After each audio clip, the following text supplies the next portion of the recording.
Welcome to our Kickstart Web Confidence webinar number 3.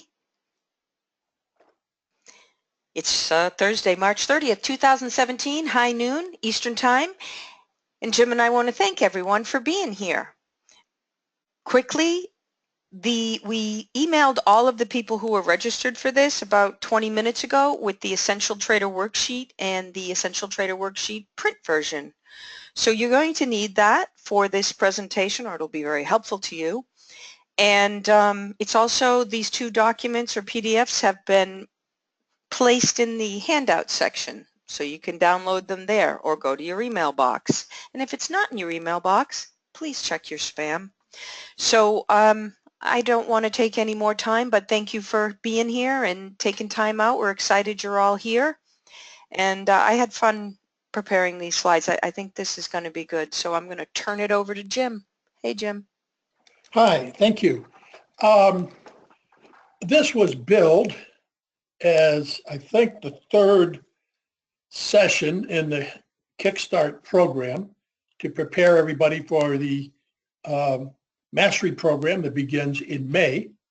And initially what we said is, they would be, very low level to start with, and then they would progress with the objective of when we did the 7th Kickstart program, you would be at hopefully a comfortable level that gave you the best opportunity to really get as much as possible out of the Masteries series. Well, things have changed. Today is going to start out as a very basic presentation and base building, but I am then going to go into an extremely complex discussion. And the reason I'm doing this is because the market, it was presented itself in the market this morning. And as you know, the reason we teach the mastery program the way we do from a standpoint of immersion is that I from what I have seen and how I've taught in the past, and to teach things in a linear way, a piece at a time, and then attempt to put it all together at the end, really doesn't work very well, because it does a poor job of allowing you to learn within the context of what is going on. For example, I hope I can make that point. At the University of Chicago, they have a database of price history. They have recorded price history back for an awful long period of time. And researchers and people out of universities, things are always going to grab that data and then do studies off that data and come up with some conclusions from that research based on what they've ascertained. And sometimes there's hours and hours and hours of work and teams of so-called scientists working on this. My problem has always been that price data has no context around the prices. When they take that history of price data, they don't know if a price was made on new business, which is new money coming into the market, or if it was a result of short covering or a result of long liquidation, what I call old business. They can't distinguish between new business and old business, which would be short covering and long liquidation. So therefore, I don't think there's a lot of validity to the data, and I think a lot of times they come out with conclusions that are as far off as possible simply because there's no context around it. So anyhow, we are going to talk about context again this morning, but we'll start very simple. The first thing is I take a walk about 3 miles each afternoon. I go around a small lake. It's ringed with numerous types of trees. During that walk, I enjoy ducks, geese, great blue herons, eagles, and a myriad of other small animals. There's 4 blue herons out there, and different in sizes, and I've learned to recognize which one is there today. I never set out to think about anything. I go for the exercise, I go for the walk, I go for the soulfulness of getting away from trading, getting away from answering emails, and I just walk and enjoy the lake. If a thought comes to my mind, then I say, okay, it came freely. It wasn't something I was sitting down searching for, some great revelation. The thought that came to my mind yesterday was how interrelated understanding the market and market confidence is to developing our own self-confidence. It is really, unless you have an understanding, market understanding, and you understand the level of that confidence in the market and what the market is doing, it is very hard to have confidence in yourself and confidence from a trading decision and confidence to make the trades that you ought to be making. Now, to back up for a second, after we had retired, and I then did, I did some traveling in Thailand. I did some hiking and traveling in the U.S. I explored the Columbia River Gorge, Estes Park, Alaska, some things that I hadn't done. And I told you along that way, I came face to face with a big brown bear, and my heart rate didn't go up. I looked at it and walked on. And during that period, one of the thoughts that came to me was, in our prior educational programs, the last being the intensive series, I hadn't really given full appreciation and recognition to momentum trading. Momentum trading is by far the most widely accepted means for short-term traders use. It is the easiest for them to use. It is also one of the areas that you can get in tremendous amount of trouble with because you don't recognize it. It lacks context, and you don't recognize very often the risk that you are taking. I bring that back up because we are going to be seeing momentum trading in work again this morning. We're going to see the risk involved, and we're going to see what happens. What I want you to do, part of getting market understanding, it's not only understanding yourself, but it's really understanding what is going through the mind or minds of those that you are competing against. There's not a one of us, if we play tennis, that would walk out on a court and not make a fast observation if the person we were competing against was left-handed or right-handed. If we're the higher the level that we are competing at, there's not a one of us that would go in that competition without looking at films, if they were available, of how the person that we're going to compete against plays the game. We'll be looking for little nuances. Are they weak to their left? Are they weak to their right? How do they do on overhand? Are they early or late coming to the net? Those are all the type of things that we are looking at. If we think we've done a pretty good job of that, that really gives us by understanding what to expect from our opponent, it really helps us gain individual self-confidence. So we've got at the end of this program, it's going to be a very high-level presentation this morning. Okay, so we're talking about yesterday, the thought that came to my mind was the interrelationship of understanding the market and understanding the market's confidence to your own self-confidence. And that your own self-confidence is what gives you the ability to pull the trigger and make the trade. Now we next go, it's like a chicken and egg. Which comes first, understanding the market or doing your preparation? Well, it's pretty hard to do your preparation without having looked at the market. So from a very logical standpoint, let's begin with developing our market confidence. And to do that, we will immerse ourselves into a day starting with the opening. The first thing I've done is just without going through any routine, we'll go to a routine in a minute, but without going through any routine, I'm just going to give you a flavor of some of the things I just looked at I believe it was yesterday, and what were the initial thoughts that come to my mind. What the goal behind this is to be able to look at a market as it opens and be able to chunk that information.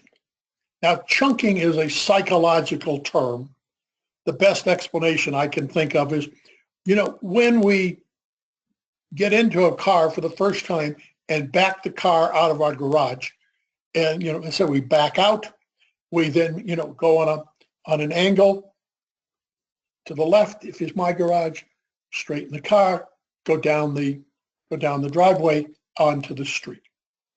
So the first time we do that, we get in the car, we put the keys in, we're a little uncomfortable, we've never backed out of that garage, we check our left mirror, we check our rear mirror, and then we slowly, gradually start to ease out of the garage. First time we do this, we probably jerk stops a couple of times just to make sure that, we're in the right place, double check there's nobody in back of us, and we're not going to scrape the doors, scrape the car next to it if it's a two-car garage. And finally, out we go. Then we look again, we shift gear, we very cautiously look, that angle, turn the wheel, go down the drive, and be on the road. Now, first time we do that, it's going to take a long time. Each time you do that, it becomes smoother and smoother. And when it becomes very smooth, you've chunked the information. In other words, it's just become a routine and it's become a habit to you. Now, I will add a caution in there. As you are well aware, you can take too much for granted. As a very young kid on a tricycle, I got run over by a guy backing out of his driveway. And luckily, he didn't kill me, broke my leg. I was in a cast for several months, and that's sitting in my backyard with a big spoon, and that's when I thought I could dig a hole and reach China, which on the other side of the earth, which of course I never made. But we can take too many things for granted. But overall, the goal is to get you to the point where you have chunked the information, and when the market opens, you get a pretty quick idea of what is going on. So the example we're using from yesterday, we had the range from the previous day. And we've been around enough, you've heard enough of our webinars and things to know that one of the things we're always looking for, do we open in or out of the range relative to the previous day? If we open just about the center of the previous day's range, then the odds are pretty good that we're going to have a low opportunity day. Means more of a rotational day in the market, meaning our opportunities will be generally limited. Does it have to happen that way? No, it doesn't. But that's the initial thought. So when I get to the point, I said, as we were looking at overnight inventory, overnight trade, just a couple minutes before we're going to open in New York, we have a pretty good idea. We're going to open in or out of balance. We're going to open in balance. Open in balance, got an idea that it's going to be a relatively calm day, maybe some rotation. So now we go another step. If you remember we opened yesterday, from the previous day, we had a pullback low relative to the trend day. So that was a reference we were carrying forward. And the comment that I've made so often is that what you are trying to ascertain is, has anything changed relative to the previous day?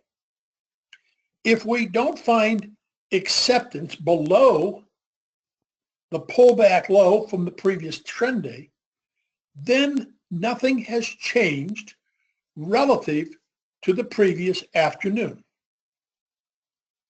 If we find early acceptance below that pullback low, then there is a change relative to the afternoon, the last afternoon that the market was open.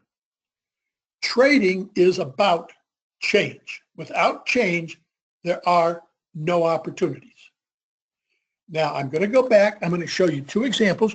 If you've been with us, you've seen this before, but I'm going to do it again. Not that we're here to teach pullback lows this morning, but I just want to solidify this idea of using references and how to ascertain, at least one way to ascertain, if change has occurred. Okay, we talked about yesterday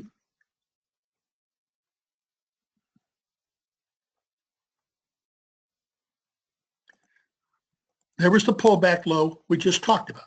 Yesterday, the market looked down below that pullback low and there was no price acceptance. It got rejected out of there. Now we're going to go and find another example over here someplace. Here's another example. This market opened the third, March 2nd, opened within the previous day's range. There is the pullback low from the previous afternoon. I may have that marked. I guess the pullback low would be right there. There's the pullback low from the previous afternoon. The market opened very quietly within the previous day's range, then came back down and it began to accelerate below the pullback low from the previous day. Now, in this case, change took place and the market traded off for the remainder of the day. In both cases, we opened within the range. In both cases, we had a reference, and that reference worked differently on both occasions. Now, again, I'm not here to teach that reference. I'm just trying to talk about those kind of ways we think about the market. So we open in or out of balance. If we open within the previous day's range, I should say not in or out of balance, in or out of the previous day's range. So in this case, we opened in range, went down, the market got rejected, came back up, and then the rest of the day traded to the upside. So there was no change relative to the previous afternoon. Now, the logical question, at least that we get from people that, are just starting, well, when do you get long? How do you know, etc. Okay? You don't know exactly. Okay? And we can't tell you when to get in, where to get out. But I can tell you that this market has been rejected. Now, we're going to replay today, and I'm going to show you on today's, using today's market, when we get later on in the presentation, I'm going to show you that rejection, and I'm going to show you how I made my decision to want to be long, because I've got the volume to go with it. So it's another way to look at it. But this comes back up, and once we get the periods, and then we have rejection. Once we have the rejection, the destination trade becomes the opposite extreme of the afternoon. Okay, now other things we look at. The opening. We're always looking at the opening, and we want to see how much confidence the market has around the opening. Does it open and move directly higher or lower, or does it trade back and forth through the opening? So the opening is always a gauge that we can use to judge market confidence. Single prints tell us the market confidence was pretty high. Back through the opening, and the market traded higher. I don't remember the order in which it happened. But the opening then becomes a reference going forward. It is an early morning reference, and it is a reference throughout the remainder of the day. As you will see, the market pulled back in B period towards the opening and E period towards the opening. And in both cases, the buyers were there to buy that opening price. Short-term traders very much know where the opening was. That is a number. I knew a trader one time that had a trading card. This was when I was on the floor. Had a trading card. He had 27 numbers on that card.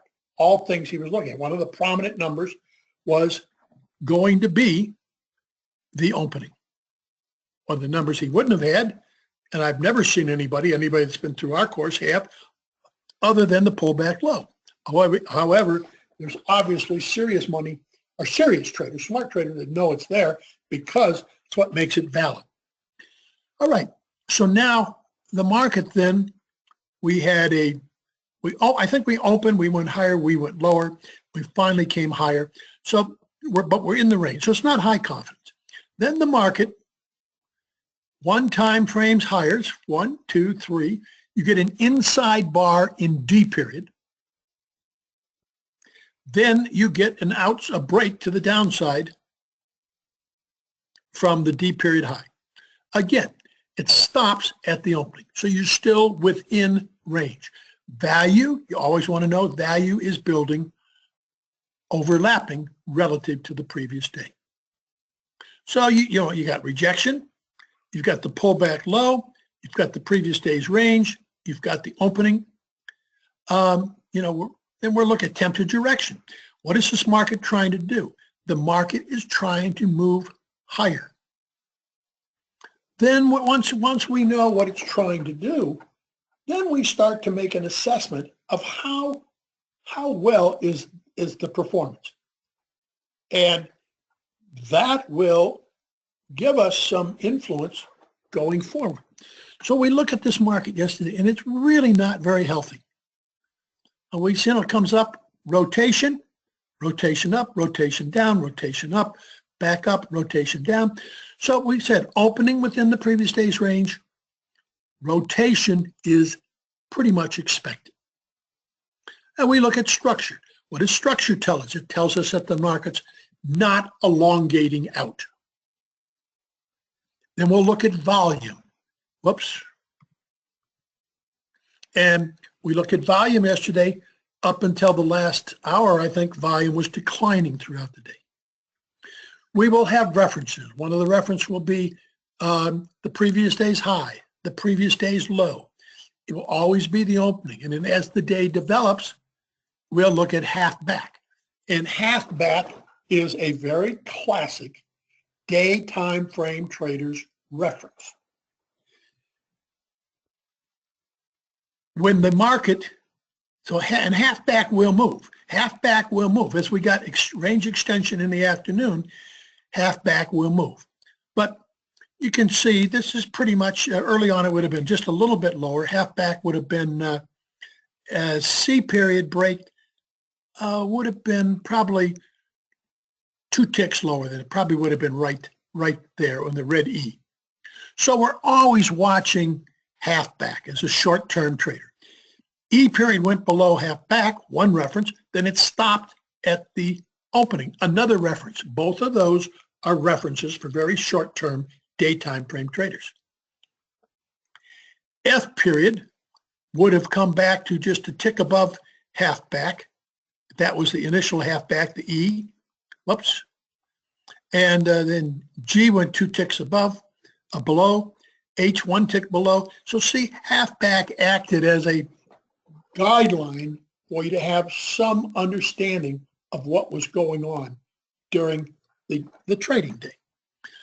And we're looking at the quality, the quality of the high and low. It's a much higher quality low yesterday than it was a quality high. There really was no real excess or single prints on the top of the range. So again, something that we're constantly observing. Now, what happens, and I use this term chunking early on very seriously. If there's 5 of us, if I put this day up in front of 5 of us, I would look at the day. I mean, you could take all the labels and everything else away, and the salient information would come to me almost immediately. Matter of fact, one of the things I've found that I can go, I don't do it anymore, but when I used to, I could go to a market that I had no prior experience with. And I could read that market almost as well as I could read the market that I'm trading every day. And again, it was based upon that ability to chunk the information. So again, and then, so if we had 5 people, I would have it, that information almost instantaneously. Each of the 5 people would take longer and longer in order to have that information come forward. To some people, the 4th or 5th people in the line, they may just look blank, say, Jim, I'm sorry, I still don't understand what you're talking about. What is rejection? Why is that a poor high?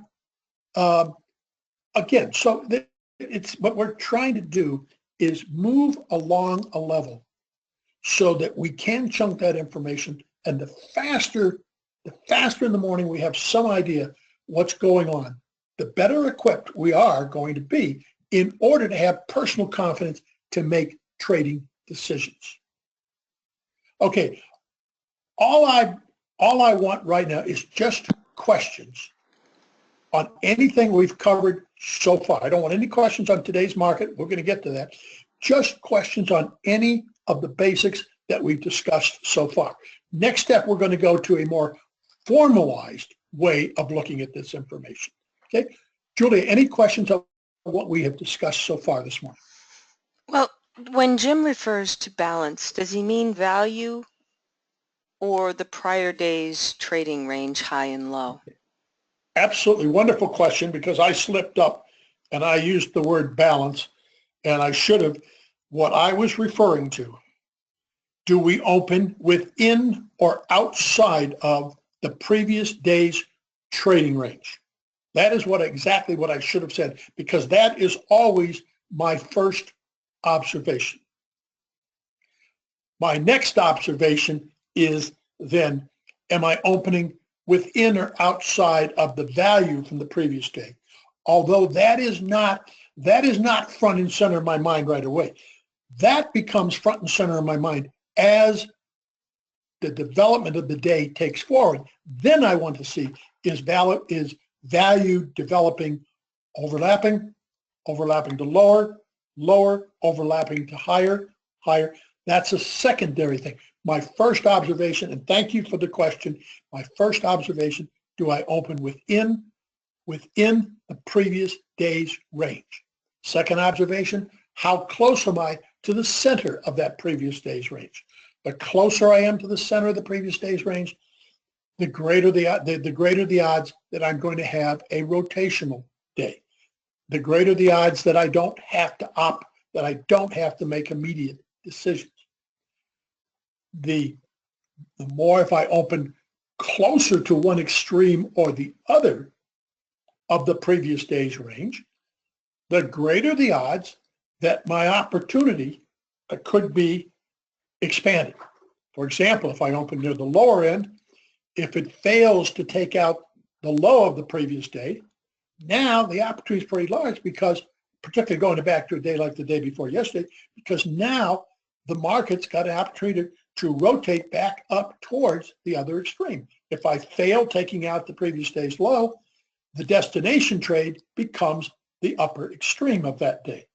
Now, understand when I use the word destination trade, that is the market's that's the immediate potential I see in the market. That doesn't mean that Jim said we're going to that destination, but it's a destination trade against which I judge how well the market is going. You know, if I go on a trip to Los Angeles to see my kids, and you know, the driving directions tell me it's a 6 hour and 31-minute trip, and you know, as I go, all of a sudden I look and it's you know, instead of arriving at 2:01, I'm now scheduled to arrive at 2:19. Well, that tells me that my trip is bogging down. It's not going very well.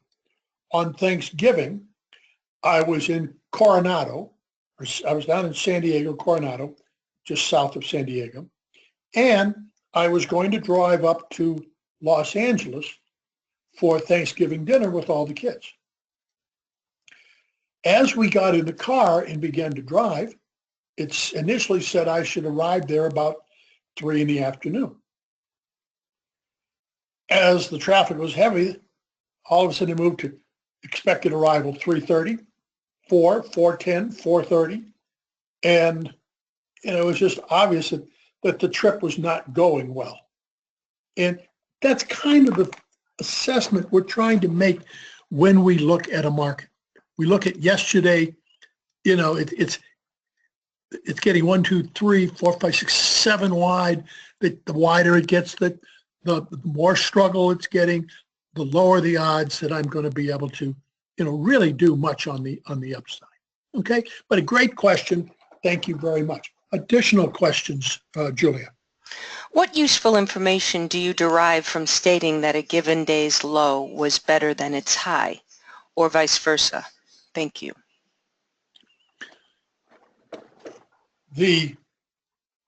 Let's take yesterday, for example. When I look at this, I say, okay, the odds of taking this low out in the following day are much lower than the odds of taking this high out. And we'll see that happen today. And the reason being, there was no completion. This auction to the downside was satisfactorily completed, at least for yesterday. Now, there's no absolutes here. It was, you know, the market can auction down, and remember, it's a continuous two-way auction process. So the market auctioned down yesterday. It was a successful auction because it got rejected quickly. On the upside, the auction never appeared to be completed because there was really no rejection of that price. If we all got together and went to an art auction, if the auctioneer did a good job on that auction, the market starts up, and I've used this example. Let's say he's trying to get somebody to lift the bid at 100,000, and they won't. And it's like yesterday. He tries to get somebody to lift the bid right here. They won't. He has to drive down here. All of a sudden, at this price, somebody begins to bid. At that point in time, I tried to get people to hit my bid at 100,000. Nobody was going to do it. Finally, I get down here to 95,000, and all of a sudden, the auction's underway. I have 95, I have 96, I have 98, I have 99 and a half, I have 100, I have 100. This was a completed auction to the downside because price moved away from it quickly. So it was a good auction. And remember, if you learn to think of the market in terms of a continuous two-way auction process, it will help you immensely begin to understand the ebb and flow in these markets. So now we go up and we have a short-term auction up here, and it falls away. We have another short-term auction to the downside. Pretty aggressive buyers come in. We auction back up. But by the time the end of the day, it's auctioned late in the day towards the highs.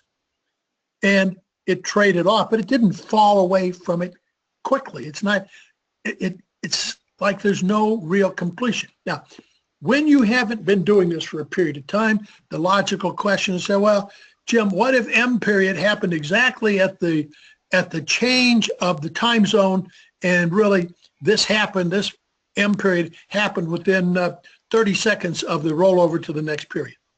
Don't think like that. That's what I'm trying to help you, because that's when I started. Those are the first questions that I asked. And I found over a large sample size, it's immaterial. When I look at this, and price rose from here quickly, it did not fall away from here quickly. Yes. Did we get some sell-off late in the day? Yes. And that can be understandable, because another thing that you need to understand the market and understand the people that you are competing against. An awful lot of day traders do not take home positions overnight. A lot of times they're over-levered. For one, they may not want the risk of taking something home overnight. Secondly, because their margin, they may not be allowed. They may be only putting up, a fraction of the required overnight margin in order to day trade, but they want to go home. They want to go home flat. So a lot of times, if there's no real long-term buying in the market, you'll get some liquidation late in the day, simply from the day traders that can't take things home overnight. So this is not like, this may be selling from that. It's not like new money came into the market and sold it aggressively. This was, I'm not saying new money, but this was new aggressive trading money. This is probably just some liquidation. Okay, but it's a good question, and it's part of the understanding. We talk about the two most important concepts you'll ever deal with are excess and balance. No excess, excess. Okay, another question before we go on. Yes, we've had several questions about the pullback low, or the inverse would be a rally high. I answered it to everyone on the chat box here, but would you speak to that just to give some depth and a little more flavor to the pullback low and why you use it so often? Okay. Observation. I came across it from being immersed in the markets. And it is something that I observed many years ago. And it has served me very well. I showed you two pertinent examples today where it really was a great reference. There's nothing mathematical about it. And a lot of times people say, well, Jim, I need to understand, well, how did you get to that number? Was it a Fibonacci? Was it some retracement level? It was nothing more than an observation. In other words, the market had been going up like yesterday or the day before we're talking about. Sell-off, liquidation in the afternoon, that's where it stopped. A lot of times with an auction process, what the purpose of the auction is to discover where the buyers and the sellers are. So when it stops right here, at least for that afternoon, that was the end of the liquidation and the buyers stepped back in. It's an observation. And some people are really troubled by this because it's not exacting. I don't understand why you would say that, Jim.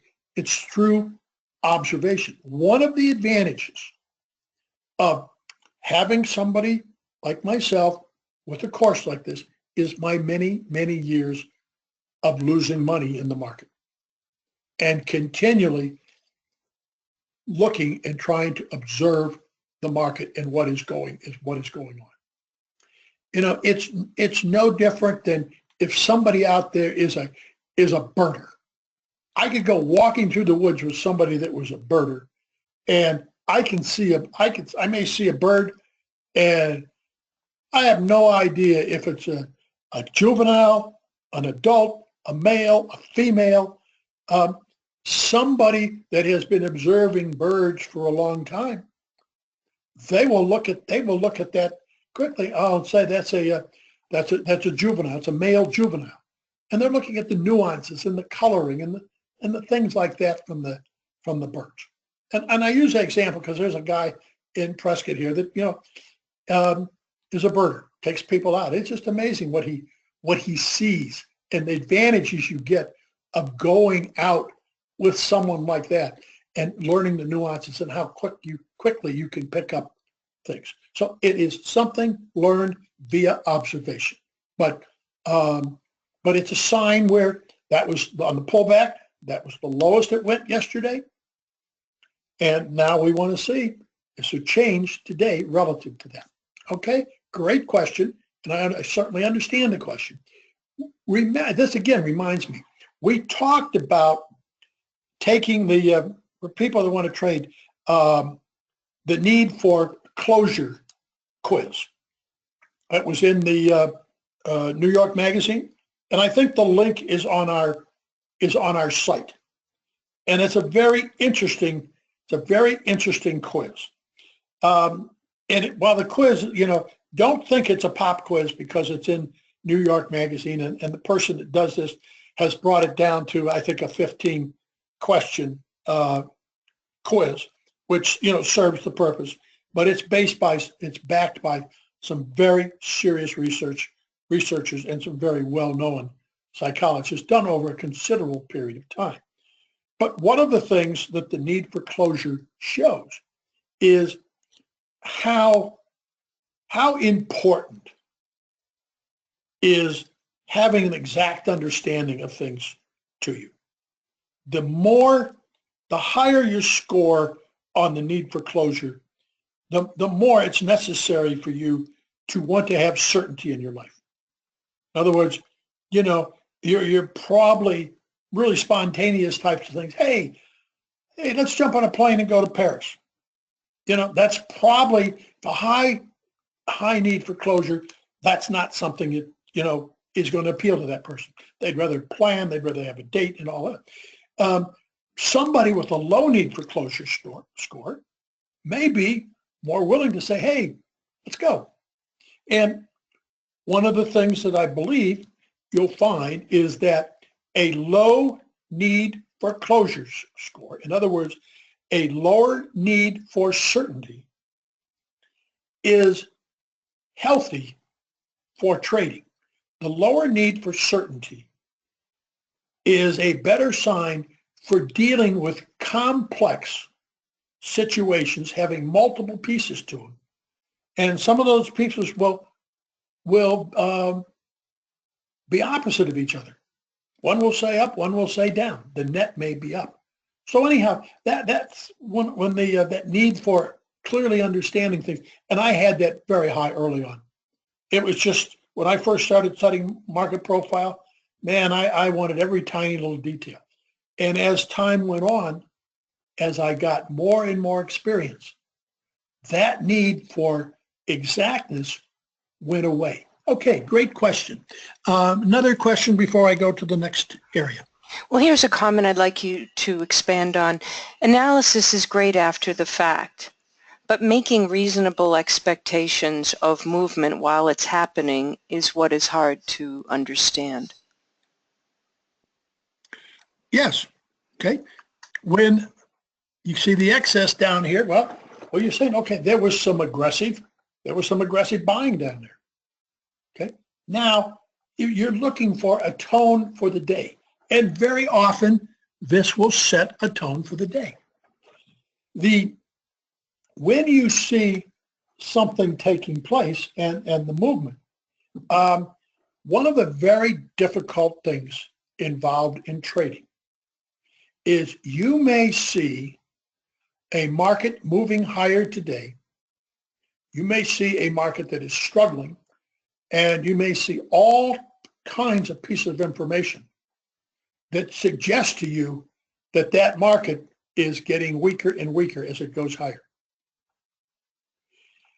But at the same time, that may not be pertinent information for today's trade because the auction's not quite over. Let's go back to the auction example again.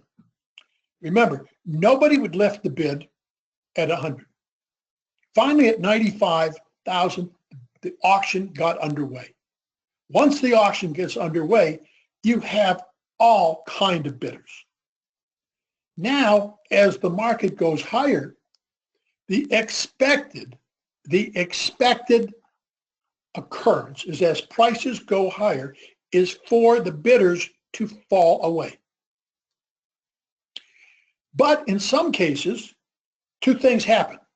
If the expected reaction is taking place, as prices are going higher, bidders are falling away, you will hear the auctioneer start to put in fillers. Who will give $105,000 for this 19th century blah, blah? He goes on, trying to keep you excited about this wonderful piece of art you're looking at. And that is a signal that the upward auction is slowing. It doesn't mean it's over. It means it's slowing. He's adding filler.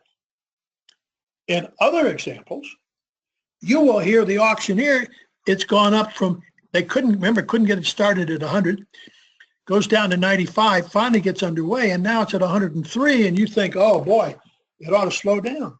But all of a sudden you hear the auctioneer say, new bidders. So in that case, what is happening? Higher prices are bringing in more activity, not cutting it off. Okay? And that happens all the time in the market. And so it's that concept when you're talking about making this analysis as price is moving, is first of all, kind of internalizing the idea of the two-way continuous auction process. Think of the auction process overall. Think of market structure that kind of gives you some idea of how we are proceeding. And it takes time. It takes a lot of time to understand that movement. What happens is once you begin to understand and appreciate that movement, the more self-confidence you will get to go with that. The more, if it's going higher but it's really lagging, but you want to go there, you do little size. If it's got a lot of punch to it and new prices are bringing in higher prices, then you may want to increase your aggressiveness on the market. It is something that you learn over time. We start with structure. And we see the rejection, non-rejection. There'll be other things as we go, but the first is to understand the flow. We can't do this all at once, but we've got to give you a starting point, some place to look at. And where I'm going to go next is I'm going to give you a more linear way to at least make these initial observations. Now, trading is not about linearity. I don't know if there's such a word. But we're going to take a look at a sheet that is somewhat linear in action. And then what happens as time goes on and your level of experience increases, then it helps you chunk the information. Okay, one final question before I move to the next piece of this, if there is one. Oh yeah, we have several. With the short-term money supporting the B and E period lows at the opening, what would it take to make Jim think that this area would be revisited today?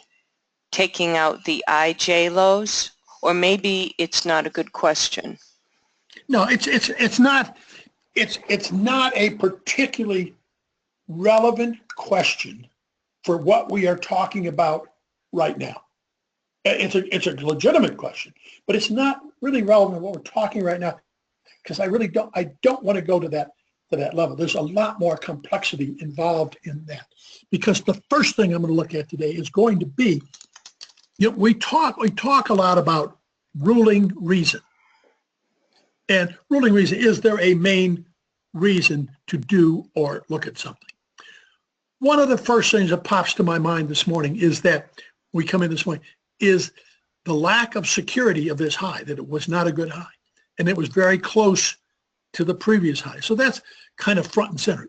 If we're going to get back down through the opening and revisit that area, we're going to have to show some pretty good rejection. So we would open and trade lower pretty quickly this morning. If we don't, and I'm going to show you today's market, and I'm going to show you confidence, how I saw confidence this morning. So hold on, it won't be long before I'll go back to that piece. Okay, I'm going to go on.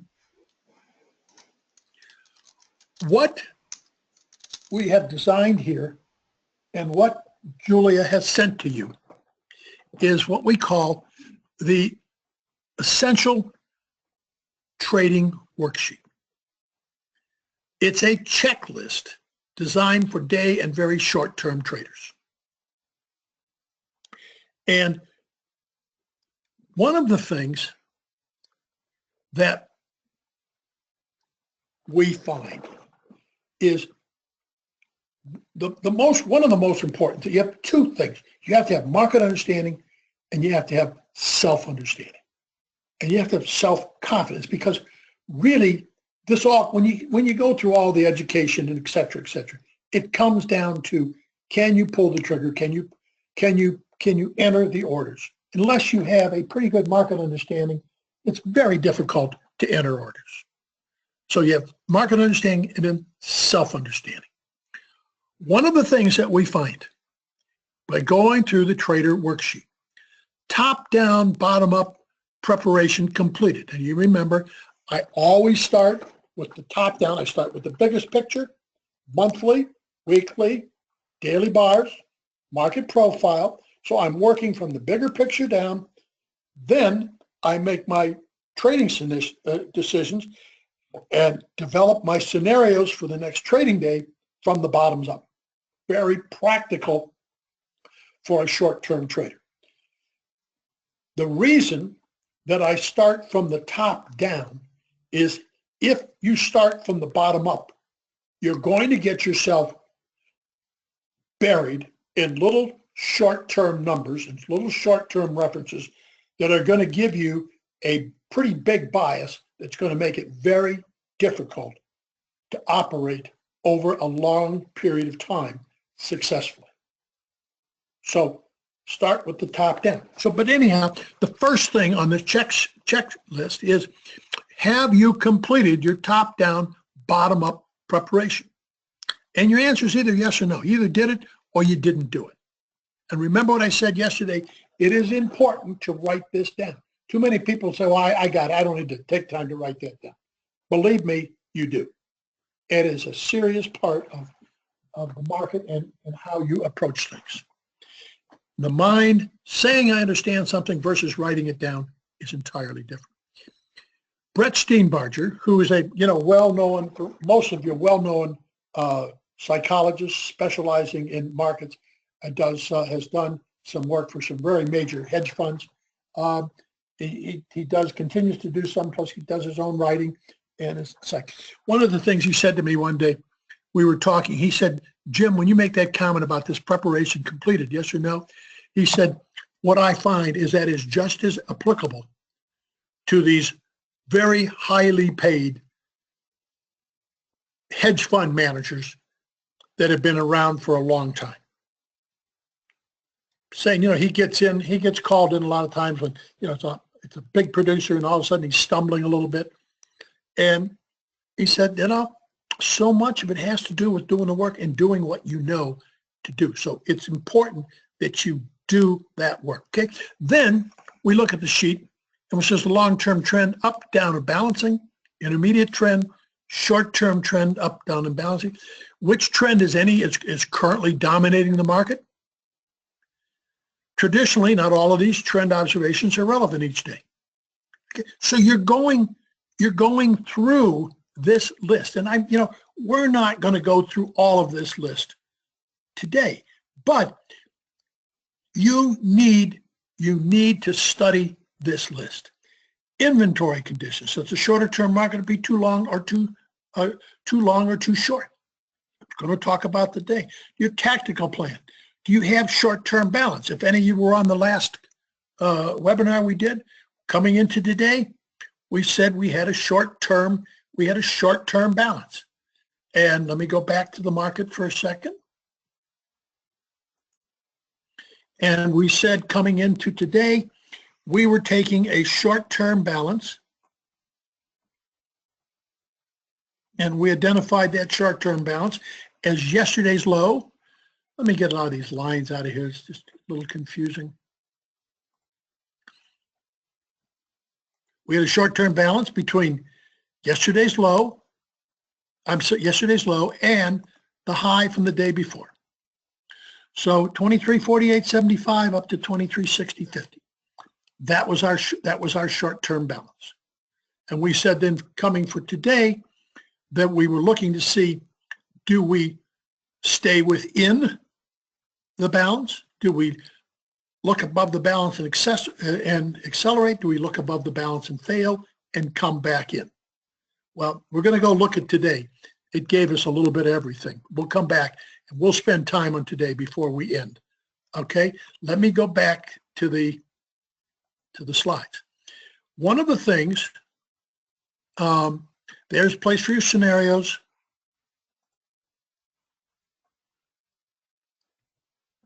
Whoops. There's your scenarios. Overnight, then you go to overnight inventory. Are we opening in or out of balance? Pre-identified short-term and day time frame references, pit high, pit low, they could be the pullback low, etc. And then we have something down here that says anything that is unusual or catches your eye. This is part of market logic. This is an area that is very difficult for people just starting out to do short-term trading to deal with. It is an extremely difficult area. For example, when I'm going to show you that right now, the short-term trading community is heavily focused on crude oil and the price of crude oil. And does that make sense? Not necessarily, but that's what they're doing. And where it's very difficult, right now, the big magic is above or below $50. How do you find that out? Again, it's through observation, because at another time, they don't care. Another time when the market's going on, they don't care what crude oil's doing. They don't care what the dollar's doing. When there is very limited longer-term money in the market, then it is amazing what short-term traders will do, what they will pick to key off of. It may be Apple, it may be crude oil. And you say, well, how do I find that out, Jim? You find it out by just kind of paying attention. I have the news on. I have Thinkorswim, and I've got a news channel on there. The CNBC is on there, and sometimes I will have that turned down low. And over a period of time, you just pick up what is going on and what they're listening to. But you have to be very selective. And with experience, I look and I know it's oil right now. And what happened some time back, oil went down really hard, and the market went down 4.999% before it rallied. And so, hold on one second. So anyhow, that's what goes on. Now, right now, it's crude oil is what the market is focusing on. But understand that whether this is rational or not, that's what the market is doing.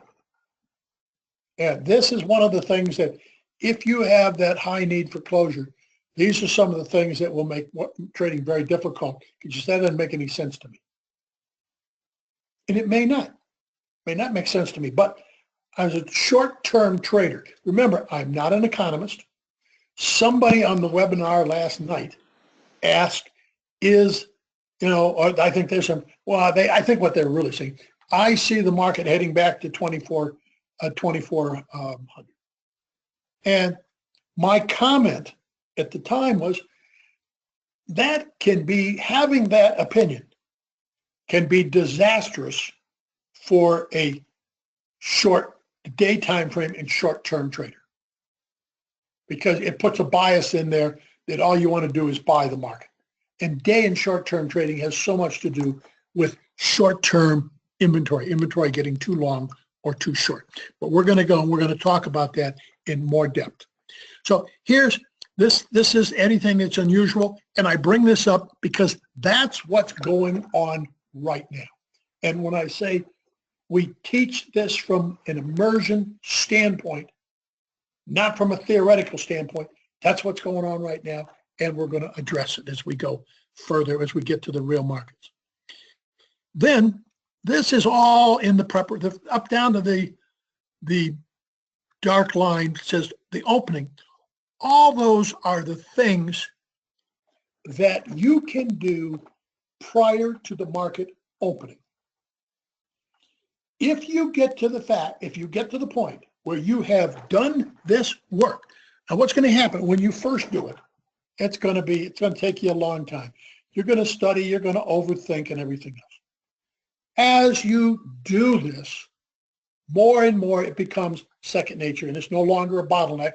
You do it very quickly, and you've actually filled in a lot of it the day before. You got an idea what's going on in the market. You got an idea where the references are. So believe me, it's cumbersome. It's slow to begin with.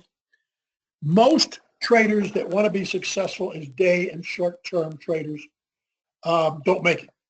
One of the first things that I see in traders that don't make it, they don't do this work. They just think, oh, I got it. I understand it. I don't need to spend my time doing that. Believe me, you do. Just as I take a walk in the woods, and all of a sudden that walk in the woods, it is amazing. It is amazing some of the productive thoughts that will come forward. The same thing happens when I shower in the morning. I tend to take a very hot shower, and I don't intentionally think about anything. I'm just trying to relax. And it is amazing some of the things, if you free the mind up, will come in. Part of doing all of this work ahead of time is to free your mind up so when the market opens, you're ready. And then once the opening comes, then you pick up on you get the opening price, you start making observations about the confidence level, tempo, which we'll talk about in a little bit. And we're going to go and see this this morning. We're going to see this. And then is there excessive confidence? Short covering, long liquidations breaks seem to move like bullets. And then dynamic references. Dynamic references are references that develop throughout the day. For example, the opening. You don't know the opening until it happens. That's a reference. The half back, that's a dynamic reference. Poor highs and poor lows are dynamic references. Weak highs, weak lows, dynamic references. Then you go and you're looking at value area development. Very important to determine where value area is developing. Value area, Julia came up with a great term. She said the value area is like your GPS to determine where it is that you're trying to go. And so many times everybody hears me on this.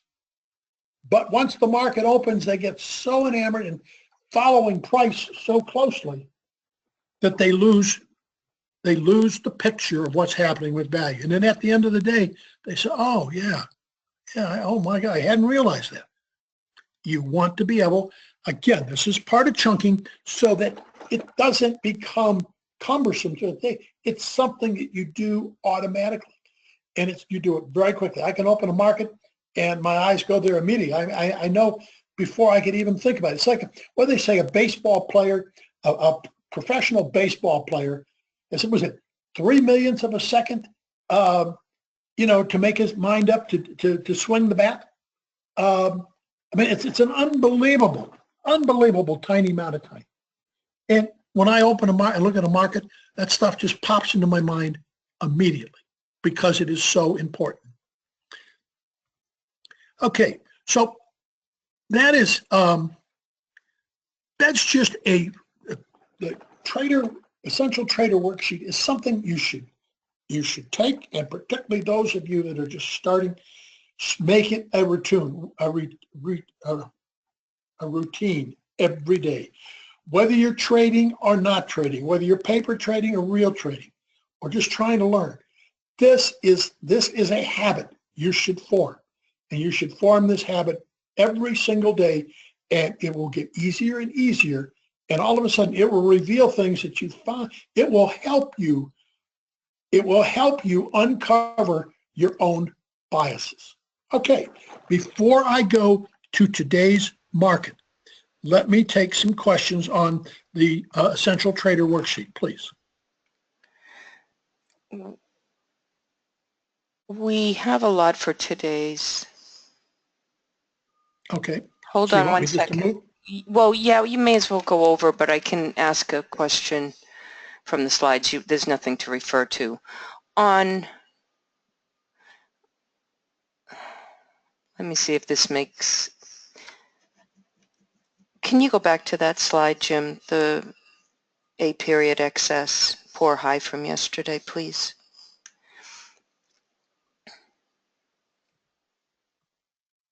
On the rotation point here, why did Jim single it out, given that he discussed attempted direction, structure, and tempo? Is there anything else Jim looks for in rotation other than how the auction is moving and which references serve as ends of one auction / rotation and start of a next? And I had responded that you also are looking at volume at price, that our lower pricers cutting off selling, and is the volume tapering and decreasing? Is there anything he missed there in terms of rotational markets, what you're looking at, tempo, No, I'm always looking at tempo. structure? Is there much pizzazz to it or not? Yesterday was just a grinding day. Don't try and be too exacting what exactly you're looking for, because, I may tell you exactly what I'm looking for, and it may be false. It's a total overall flow of the market. When I look at the single prints yesterday, and I know the market got rejected, come back up, that's like pretty confident that we're going to this high. Then when the market comes back to B period, almost at the high, and then I said, oh, well, be careful. It really doesn't.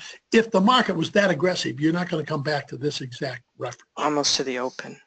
Almost to the open. Exact references.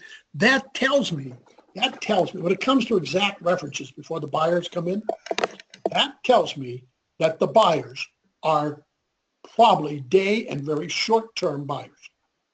Okay, so that means that's what's going on today, but it's certainly not a high quality reference. If it was high quality, you're not going to come to that exact point. Meaning high quality, meaning there's longer term money or even more serious short term money. They're not going to wait for an exact reference like the opening or something like that. That is an earmark of a day and short term traders. Important. That's what they did. It worked all day long, even when it came down in E period. But I know who I'm dealing with. But I also know that there's no evidence that the longer time frames or even more serious shorter time frames, they're not in the market. They don't care. They don't care. And you looked at one of the things that we haven't added to this was, volume was declining all day yesterday. And volume declined on the day before. It declined again yesterday. So again, I'm saying, well, this is getting longer and longer by weaker and weaker hands traders. Does that mean it's over? No, because if the stronger money hasn't come in or nothing has caused these people to start to sell, guess what? They'll have their way. But when you're assessing risk, it is very important. But part of trading is having this appreciation is, one, you can say, well, a lot of risk in being long. Yeah, I think that's right. But the market's not over. The auction's not completed. And when I look at this, there was no completion.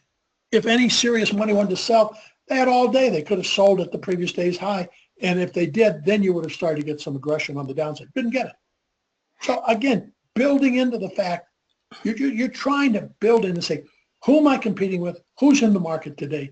And this doesn't come easily, but it comes with experience.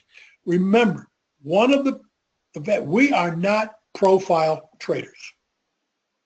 We use the market profile to organize the market's continuous two-way auction process.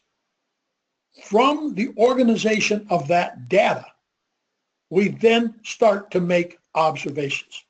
And this is what scientists have done for years. This was why they developed the distribution in the curve in the first place. To have a distribution curve, you need a constant and a variable. And this is what scientists have done for years, to observe data. And that's all we're doing, observing the data. Okay. How about this, Jim? Should we make a written observation after every 30-minute period as a method of immersion into the market? I would say no. You may be right. Everybody's going to learn in their own way. What I don't think is helpful is getting too exacting, about the market. What I do is I keep a sheet next to it and I'll make observations. For example, yesterday's observation, a pullback one tick above the opening. And so that's just kind of a reminder to me. And I'll just jot what I don't want to do is I don't want to create an input nightmare or bottleneck. And a lot of traders do this. They will spend, I've had people send me their worksheets and their daily preparation, and I look at it, it must have taken them hours, and it's meticulous, and it's got different colors. And almost to a person, if somebody has gone to that extreme, that exactness, more than likely they can't trade. But they think that they've kidded themselves by thinking that they're really doing a job, because they're working very hard. They're making quite a time commitment, but it's too exacting. You need to, the trader worksheet is good. You go through it, you get to the point, you do it pretty quickly because you're doing it every day, keeping it up to date. So back to the question of make the notation.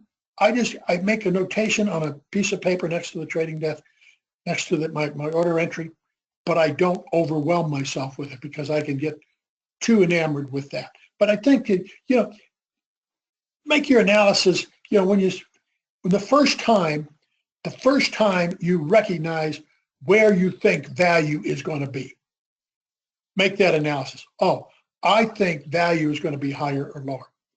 One of the things that happened to me when I knew I was thinking about value versus price, people would ask me what the market did today. And my immediate answer was, value was overlapping today. Of course, most people look at me like I'm nuts. That means nothing to them, right? Unless they happen to do what we do. But there's another thing like this. They brought something else triggered in my mind. Most answers, somebody said, what did the market do today? Oh, the market was up 95 points on, et cetera. Well, anybody can do a pretty good job of explaining to you what the market did today, and they feel pretty comfortable. They're very confident with that. And you'll hear them say very proud, the market was up 95 points today. Very confident, very forceful, immediate answer. Now, somebody else might say, value was overlapping to higher today. It was a really sluggish market with declining value. Now you've moved away from price, and you've moved away from getting stuck on the number. Now the other person will tell you not only what the market did in the terms of value and maybe volume, but they might also tell you what the market didn't do. Professional traders and people will tell you what didn't happen that could have happened. For example, yesterday, we could have had an upside breakout yesterday. We didn't have it. Didn't look like the market was completed yesterday. So I'm not writing off the potential for that upside breakout. Value yesterday was overlapping. No real sign of selling came in. So again, it's the extent to which you take this. Okay. Let me take two more questions, and then let me go to today. Today's pretty interesting. So in a case of a rotational day, the prominent POC or very prominent POC serves as a major reference? Absolutely. On any day. is the POC moving higher or lower? Yesterday, the POC was, I think it was down with the CE is, then F, then it finally moved up to this level as the day went on. It's an indication. It tells you the wider it gets, the harder it's going to be to make any subsidy move away from that POC. Remember, that's the fairest price. In order to get very far away from the fairest price, you need a lot of volume. So yesterday, the POC's down here, and late in the afternoon, you can, look at it going, and it couldn't get away from that. It's just the fairest price was down here, and they just couldn't get that market to lift. So, and why? Because the buying wasn't that aggressive. And the reason the point of control stays down here, there's some more serious money, doesn't have to be long-term money, saying you bought some, every time it trades higher, you bought some. They're selling into it. They're not aggressively selling into it, but they're lightening up. So again, it's that kind of thinking. And early on, what do you mean the fairest price, PO? We can hear it, but this whole session today is talking about confidence. What it really comes to here is learning the PLC and getting, not just being able to memorize the point of controls, the fairest price, it's a starting point, but to have a better idea of what does that really mean? What does the fairest price really mean? Once you get to the point where you have a better appreciation for that, it's much easier to start to get a handle on day and short-term trading and what it's really all about. Okay, one more question, and then I'm going to go to today.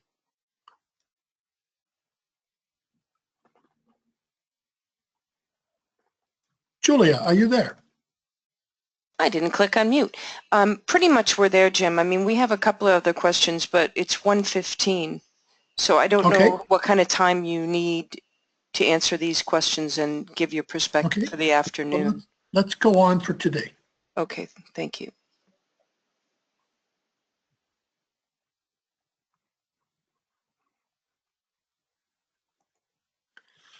All right. Julia is going to replay today. Are you ready to replay today? Yes. Please. Okay, let me just grab the screen.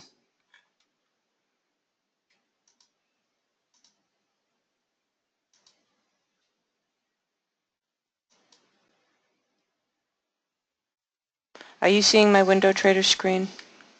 I am. Can you make it any bigger by chance? Sure thing. Okay, so how's this? We're at 9:30 Eastern. I have it at 1 speed. Okay, so we're going to start. Okay. Don't hit start yet. Whoops. All right. Sorry about that. Okay. That's okay. All right. So we've looked at the overnight market. We know that we're going to open within the previous day's range. So we already know that. We know where yesterday's point of control is. Okay. So the market opens. You can't make that any bigger at all, can you? Yes, certainly. How's that? A little bigger yet. How's that? Okay. So now we know it opened, just a tick below where it settled from overnight. We know we're in the previous day's range. Now we know that we didn't have completion from yesterday. Now, before we go on, remember one of the things on the Essential Trader worksheet was to mark down if there was anything else influencing the market. And we said currently crude oil is influencing the market. Here on the right-hand side of my chart, oh, you can't see. I need to show my page. I'm sorry. Give me 1 second. There you go. Okay. So we had a gap higher 2 days ago. Crude. We had a gap higher yesterday. We traded easily higher yesterday. And this morning we opened and gapped higher again. Guess what? Look at the current price, 50.24. The opening this morning was at 49.85, and then the market, hung around it. It went to 50.04, then it backed off, and then it got clearly above 50. So remember, short-term traders are paying a lot of attention to that. Okay, Julia, let's go back to your page. Okay. Okay. So I come into the morning aware of oil. I'm aware that that's what the short-term traders are doing. I'm aware that I don't have completion to yesterday's auction. Now, let's put that aside for just a second before we replay this. I am also carrying with me a very strong bias that this market is very vulnerable because price decreased volume from the 23.05 in the cash market rally. It decreased yesterday, and volume is exceptionally low for what this market is doing. It's exceptionally low no matter what the market's doing. So what that tells me is that my participation in this market is mostly momentum traders following price movement, not accompanied by anyone else other than mostly momentum traders. I said that one of the things that I recognized when I got away from trading for a while was that I hadn't respected the power of momentum trading enough. So now this morning, I have my biases based on structure, based on volume that's are kind of inherent to me, but I know I don't have any signs of selling at this point. I know I don't have completion from yesterday. All right, now let's go ahead and hit the button again, Julia, please. We're in one speed too, so if you Okay. want me to speed it up. No, I want it slow right in here. It'll take us a little bit. I want you to see the low. Very important. The coloring is going to become very important. Red is high volume, white is low volume, pink is medium. Okay, notice unchanged. Julia has marked unchanged up there. A period. So the traders came in selling just a tick or so below unchanged. That is not a sign of strong selling. People looking at mechanical references.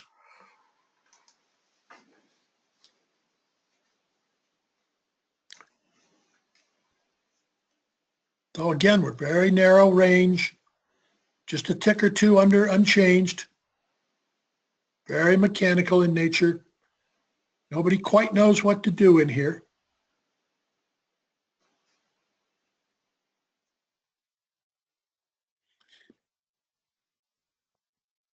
Okay, one tick above. Now it's gone up and it's one tick from unchanged.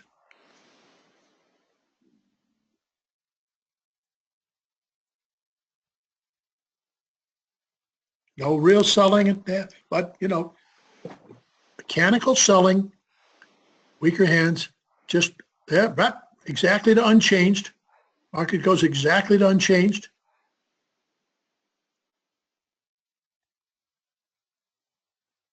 The volume isn't tapering though. It's getting higher. Do you have any comment for that? No, not really, because it's early in the morning. There's a lot of stuff going on. Sure. I don't comment on it too much, not yet at least. So unchanged, exactly. Remember, they sold it just before unchanged. And they came back one tick short unchanged. Now there's short-term selling at unchanged. Back to unchanged again. You can speed it up just a little bit if you want.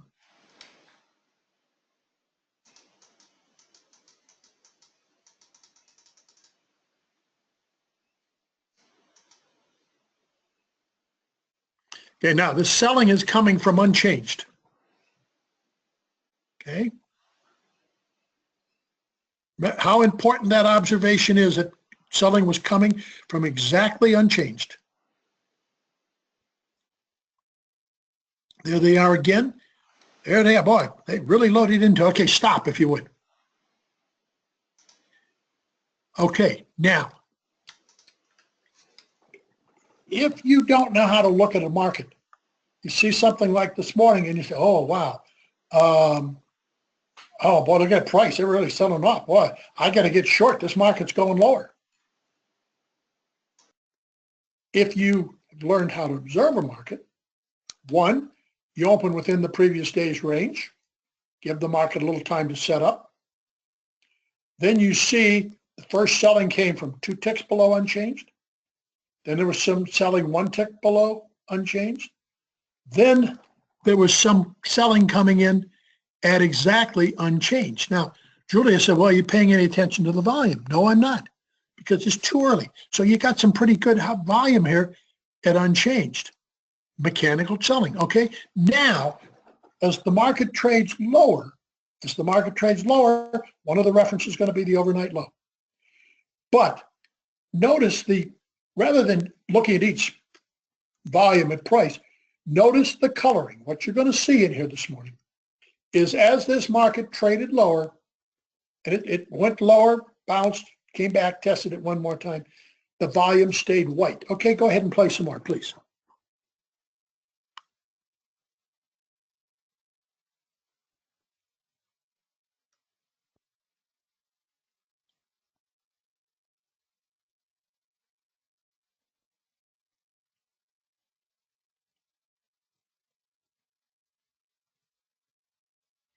Okay, now we're going, that's the second time we're going down to test that volume. Okay, turn it off for a second. Okay, what you have just seen here, talking about confidence, first market confidence, you have seen something right here that is important as anything you're ever going to deal with as a day or short-term trader. What we've just showed you is how to make early observations. If you cannot break the habit of getting mesmerized by price, it is going to be very difficult for you to buy that market where you should have bought it this morning if you're doing day and short-term trading. Okay, extremely important. Remember, let me go through it. Incidentally, we're going to use this as the highlight reel for this weekend because it is so important. Review. One, if you're just looking at price, oh, you're watching price, oh, what I see here, what I see, do I want to buy it, do I want to sell it? If you can take a deep breath, sit back, learn how to observe a market. Market open within range. The first selling came from 2 ticks below unchanged. Next selling came from 1 tick below unchanged. The next selling came from exactly unchanged. Then you got some acceleration. Boy, price looked like it was moving pretty quickly to the downside. Wow, look at that. And by this time, you know, your system's, if you don't appreciate what's going on, your system's going wild. You're watching price. You're mesmerized by price. If you're calm and you've learned how to look, that market goes down there. It went down. Volume stayed light. Nice to see the colors. So I don't have to go look at exactly how much volume. The colors are very nice, very nice. I say, okay, not much there, but I also know that it was exactly at unchanged as selling came on. At that point in time, when you talk about how do you know when to get in? You want to be a trader, daytime and short-term traders, you take risk. That's what it's about, intelligent risk. This down here is an interesting buy if you want to do it. You know, then you say, okay, Now remember, this is a very interesting buy down here. It came down, the volume was light, but what was important was how weak this morning high was. And it's weak because it's an exact reference. Is it perfect? No, it's not. Julia, can I have the screen for a second? Sure.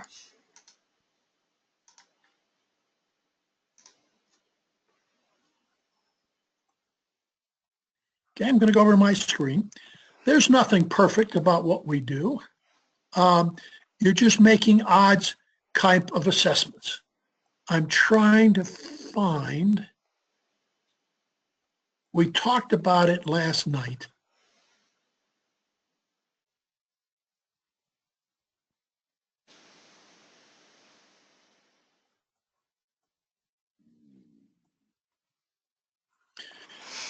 Oh, maybe I'm not going to find it. Hold on.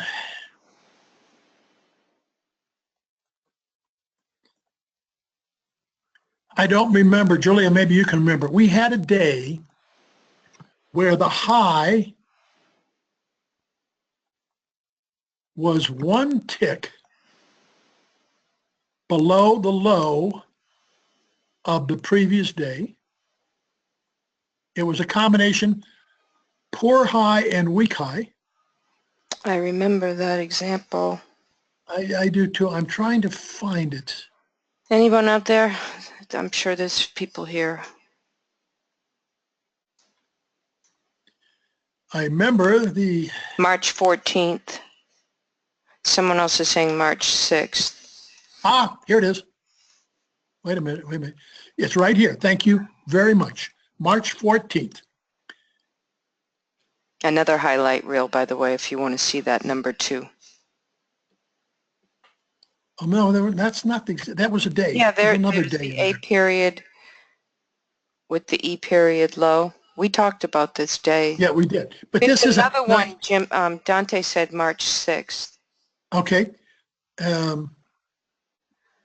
March 6th. Well, that kind of, it didn't come to the low. No, well, anyhow, this all I want to show you here is I think this was just 14th. a mechanical high, one tick from the low of the previous day. I remember what this market did. First, it was a single tick below it. Market sold off, then it rallied. It went one tick above the opening, filled the gap perfectly, sold off for the remainder day, and then came back late in the day. And the reason it did, because this was weak to begin with. This was really weak money in selling. But it happened, so it's not perfect. Okay, so when we go to this morning, let's go back to your screen, Julia. Okay.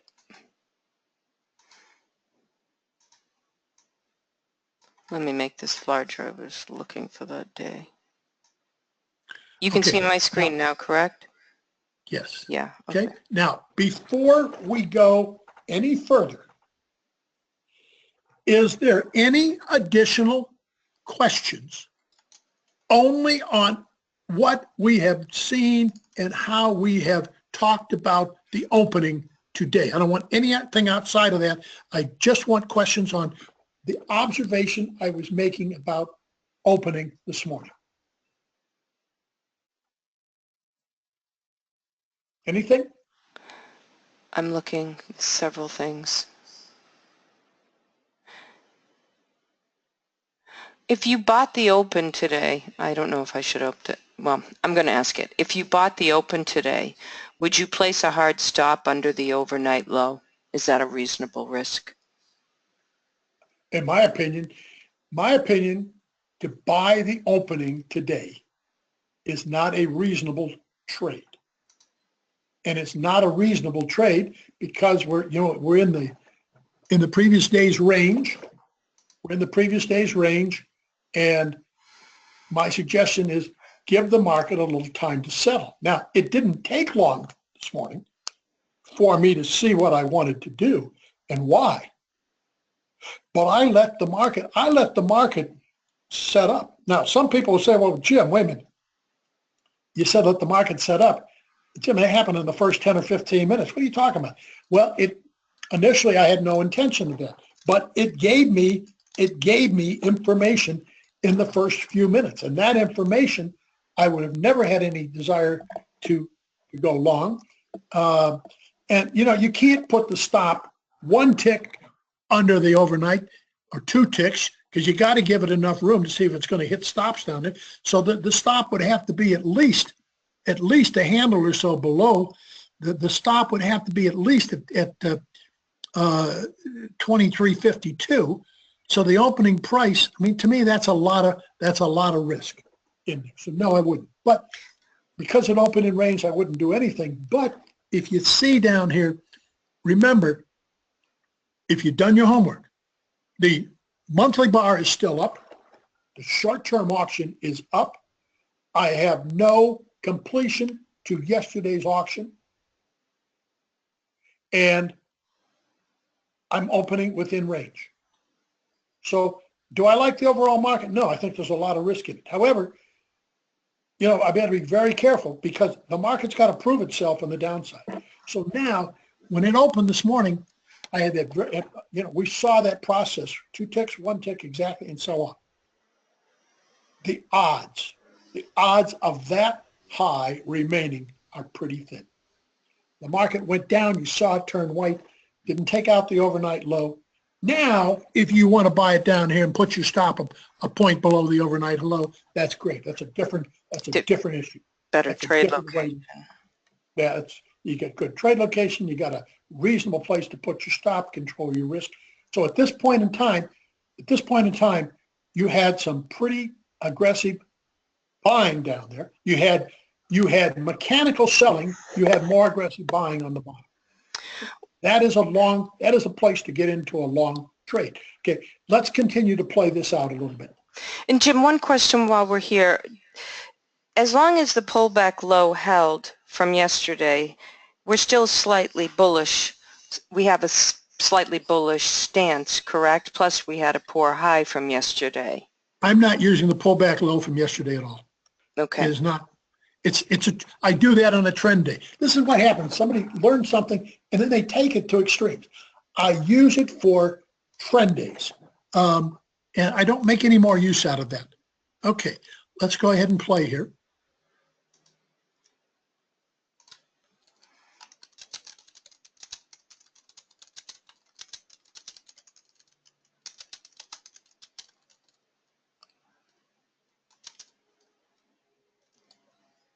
You can open this up to pretty good speed.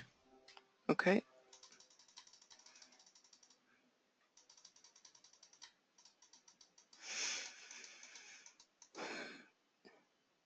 And someone's asking, well, it didn't make it to the overnight low. So what compels us to buy at the 54 level? He's thinking the volume in the overnight. Stop it for a second. Okay, when you ask, and I'm sorry, when you ask that question, there's a need for exactness. And I wasn't buying because my buying had nothing whatsoever to do because it was near the overnight low, totally unrelated. Was I aware that we didn't take out the overnight low? Yes. Was I aware that, I could buy and put a stop underneath the overnight low as a logical place? Yes. The overnight low did not figure into my buying. What figured into my buying, as I showed you, one, because I thought the selling was by very weak hands, 2 ticks below unchanged, 1 tick below unchanged, and exactly from unchanged. So as soon as it sells off from there, I am of the belief that this is weak selling. Then lower prices, were lower prices bringing in more activity or were they cutting it off? Red is heavy, white is less. Remember, we talked about the auction process. When prices go lower, the expected is for, when prices go lower, the expected is for it to cut off activity. If you get the unexpected, where it brings in more activity, then you're going lower. In this case, you got the expected response, volume dried up. We know we had a weak selling point, volume dried up. At this point in time, I just step in and buy it. I'm not trying to be exact. This is a point. This is a really important point because so many times traders, I make the statement, and it came from when I started doing a lot of water work and particularly kayaking and stuff.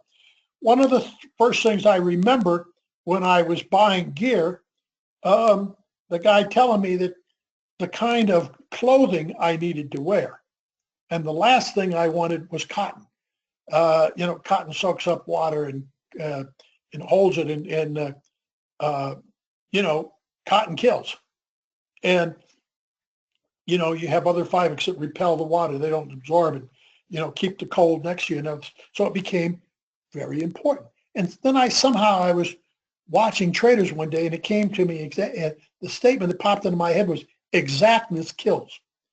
When you're asking the question about, buying down there this morning, and I know because I've been there, what's going through a lot of people's minds? Well, where exactly would you buy it, Jim? Or if I bought it, what price did you buy it at, Jim? That is immaterial. The fact is, I'm watching the process. Remember, I've been through it multiple times. Selling from 2 ticks below unchanged, 1 tick exactly unchanged, and then the volume dried up. It got white as the market went lower. And at that point in time, that to me is a reasonable risk. Click long, get in the trade. If you want to trade and you're a day and short-term trader, that was your signal to buy. It's not an exact price, okay? It's from a process, but there were some observations. The people are going to have trouble when they want to know exactly where you get in. If you're thinking, well, Jim, exactly where did you buy? And they'll say, well, yeah, that was really important to me. No, it's not. The fact that you bought down there is what is relevant. And why did you buy? You bought because of volume, something we talk about. You talked about exactness up there. So there was reasons to get an idea if I'm going to compete, what are the people that I'm competing against doing? Some were selling, stronger were buying because they were more aggressive on the auction, the continuous two-way auction process. Very important that and I understand there's a lot of people that aren't going to be comfortable saying, well, I learned better, Jim, if I can look exactly where you bought, why you bought, where you put your stop, and where you would get out. And I understand wanting that. That is not material. It's not pertinent. What is pertinent in here is that you bought it. Okay, let's play it out, Julia. And I know we've gone a long time. Okay, so now we came in and we had our scenarios for today. Okay, break outside of the range. The 2-day balance. Or of the short-term balance, or come outside and come back in. Now they're making it very, very difficult right here. They're going up going up. They're looking at the high. Overnight high. Overnight high.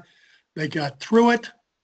It's sluggish. Now, this is very difficult because volume was off again today. Volume is slowing down again today. New York Stock Exchange volume.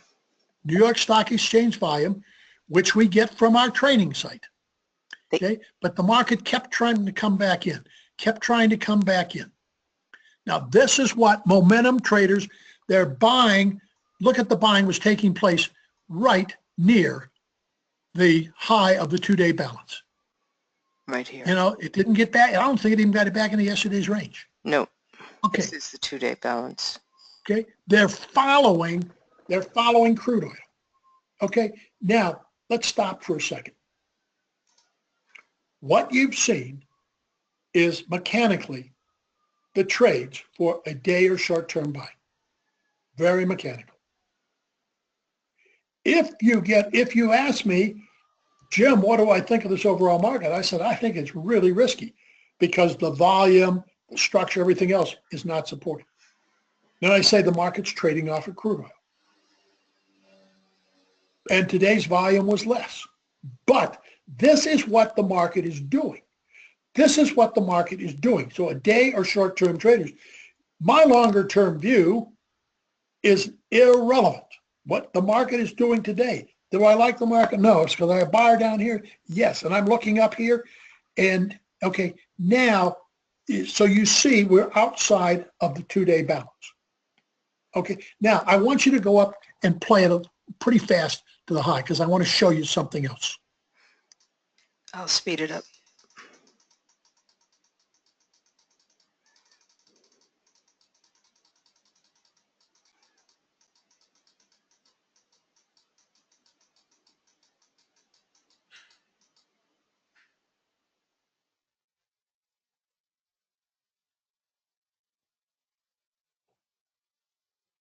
Okay, stop here for a second.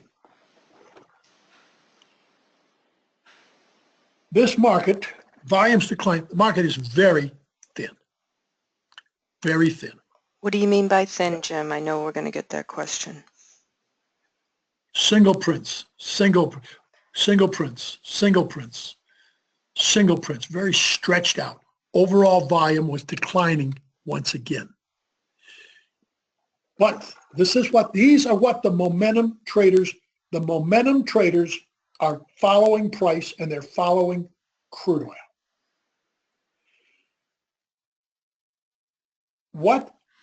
The last thing I'm going to show you, talk about today,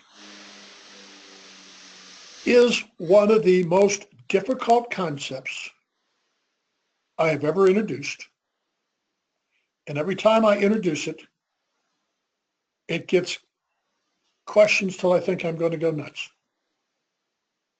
Which, as I told Julie the other day, she said, this could drive me nuts. I said, but for you, it's such a short trip. Well, that's kind of what I feel like sometimes. So time regulates all opportunities. What you're going to see this morning is you're going to see a poor high. You're going to see the market spend quite a bit of time there, and then you're going to see the market break. Time regulates all opportunities. So the market's going up. If it's a good opportunity, it shouldn't be there very long. So, but the direction is up. However, if it spends too much time at a level, time reverses early on, it's a positive. You spend too much time there, it then becomes a negative. And that's what happened this morning. Not something I do very often, but I exited a trade and I went short. I exited long and I went short with a poor high on a very stretched out day, simply because it spent too much time there. Let's go ahead and play. It's pretty sped up now, Jim. I can slow it down. Okay. No, that's okay. I want to say pretty fast.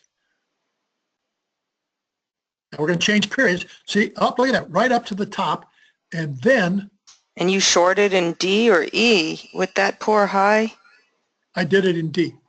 I got out in D. I got out of the long in D, and I shorted in D, simply because it was so sluggish. It was okay. Now, as the market's going down, now we're watching to see what can it do. Again, now we're going back to value. So at one thing, you can get very negative on this market. Wow. But notice, I think you're going to get one more break in here. But notice, no matter what it does, value still stays higher.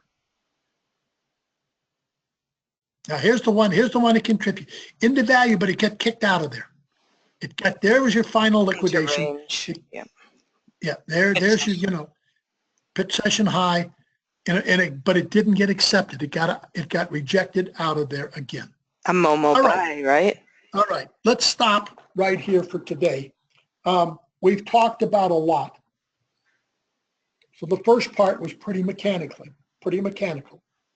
Then we went to the second part, which is really what we do. And we teach from the point of view of immersion trading. This is the value when we get into the Mastery Series. It starts in May. We do a webinar every morning to get you started. And then throughout the day, there's a one-way chat. Throughout the day, I make one-way chat comments. And The reason I'm making those one-way chat comments is to help guide you towards what type of things you should be looking for in this immersion process. And as I've said before, I don't think there's any other way to really learn to trade without going through the immersion process, because this is not simple. You are competing against a lot of people in the world, and the success ratio is not high. And you can understand there's a lot of emotion. The first thing that comes by is you have to understand the market. The more you understand the market, the more you gain your own self-confidence. Once you gain your own self-confidence, now you have a greater ability to act. It takes a lot of self-confidence to act on this low in the morning. The high in the morning. But as you can and see, the low in the morning, yes. it wasn't a whim. This is what I want you to understand. This wasn't a whim. It wasn't a gut feeling. There was information unfolding in the continuous two-way auction process that helped me make that decision. The high was weak, exactly at the open. It's mechanical. I don't have any if I had any real heavyweight sellers, they're not going to sell from exactly unchanged for the day. They've got too much size. Remember, I ran an institutional desk. I know firsthand how they do it. But in the market went down. Continuous two-way auction process. Volume lightened up. Now, let's say volume lightened up on the way down, but I didn't have the same information that where the selling came from. It was coming from exactly or right around unchanged. Now, I might not have been a buyer. I might have waited. That other piece of information, where the selling came from, was very helpful. So, but important for you to understand, it was not a whim. It was not just a gut instinct. And some people say, well, that was just based on experience. It was based on observations that you all can make. You all can make an observation based on unchanged. You all can look at the red volume versus the white volume. So it's not, and you know, if you did your work ahead of time, you know what the direction of the trend is. So again, that wasn't a whim. Can you learn what I just learned there? Yes. Is it tied to confidence? Yes, it is. But it's, remember, first is looking at the market. The market did not have confidence on the sell side. It was the weaker people selling. Understanding the market gave me the self-confidence to act. So I'm gonna stop right here. We've gone way, way over. This was just too important. As I said when we started, this was supposed to be, 3 of the Kickstart session. This was supposed to be, pretty mundane, building the base. However, the position presented, the opportunity presented itself today to give you some real in-depth understanding relative to the market that was happening right in front of you. I don't think overall you can gain any better experience than we got from looking at the real live market this morning. So let me say, I know there's a ton of questions out there. I'm well aware of that. But remember, we're going to do this as the highlight reel this weekend. So you're going to get to see this again, and I'll make the points. I'll outline the points so you know what you're looking at.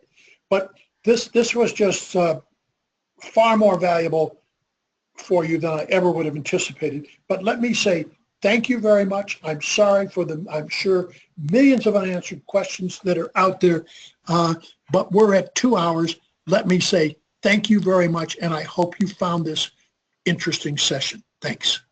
Thank you, Jim, very much. Very, very deep. A lot going on, but thank you. You're very lucid and clear when you explain things, so everyone appreciates it. And thank you, everyone, for hanging in. Almost 2 hours. So it's going to take me a while to spool this recording, but it will be up at the training site, training.jdaltontrading.com, probably about 2 hours max. It'll also be on YouTube and Vimeo. Okay, I think that's about it. Let's just quickly here. We haven't scheduled next week's Kickstart webinar, but we will let you know about that in the Sunday report email. You should receive an email on Sunday with the Kickstart report for Monday. Okay, so, and you'll get the webinar info, password, registration link, all that in that email.